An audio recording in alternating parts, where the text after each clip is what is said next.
Bismillahirrahmanirrahim. Assalamualaikum warahmatullahi wabarakatuh. Selamat datang di e-course Insight Meta Ads for Digital Product.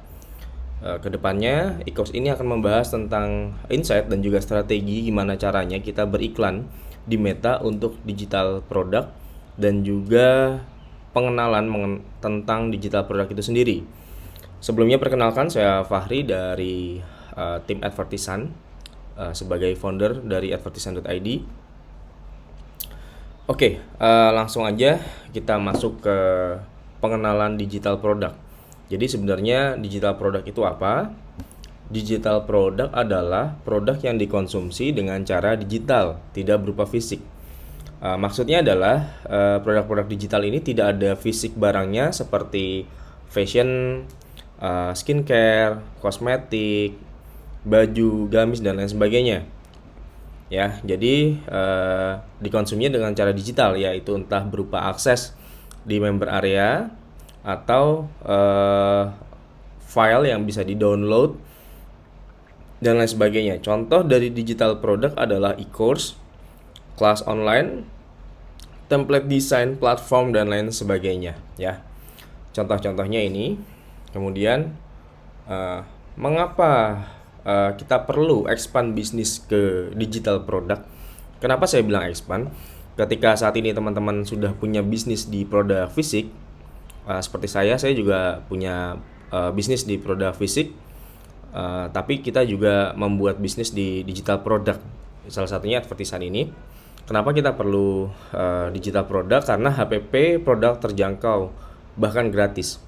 Jadi untuk beberapa produk itu kita harus bayar HPP dengan harga yang relatif lebih murah daripada kita misalkan harus produksi barang fisik. Misalkan kita bikin gamis, harus sekian roll beli kain, atau kita maklun pabrik harus 1000 pieces dan lain sebagainya. Harga HPP digital product ini relatif lebih terjangkau, bahkan gratis kalau misalnya kita membuat sendiri materi-materinya dan juga kita produksi sendiri.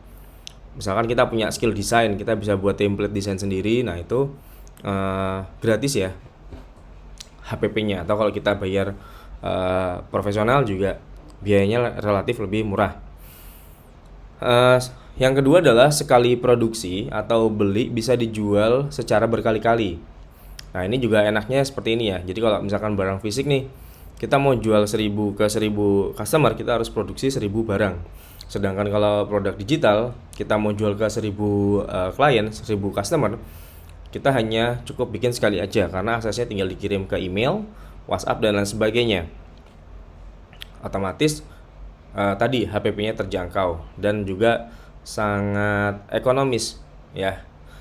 Yang ketiga adalah pembayaran cash transfer atau tanpa COD. Nah, jadi kalau teman-teman saat ini jualan online fisik, produk-produk fisik seperti tadi fashion, herbal, atau kosmetik, skincare, dan lain sebagainya, itu hampir 90% customer yang membeli itu melakukan pembayaran dengan COD.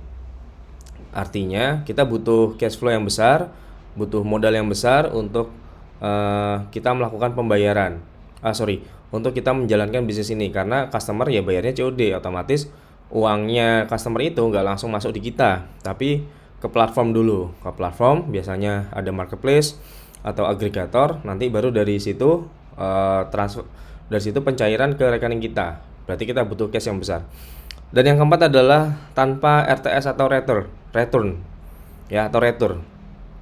Nah, seperti teman-teman tahu juga, produk-produk fisik itu pasti akan ada RTS atau retur. Nah, retur ini jumlahnya tiap toko, tiap seller ini beda-beda ya, tergantung dari gimana CS-nya. Ada yang 5%, 10%, bahkan sampai 30% dan 40% itu juga ada. Nah, digital produk ini itu nggak ada retur karena pembayaran di depan. Ya, jadi secara cash flow itu sangat sehat sekali dibandingkan dengan produk fisik. Ya, mungkin minusnya adalah kita harus kreatif dalam membuat produk ya, dan juga cara beriklannya yang agak sedikit berbeda dengan produk fisik. Nanti akan kita bahas detail strategi atau funneling yang biasa saya gunakan untuk digital produk ini.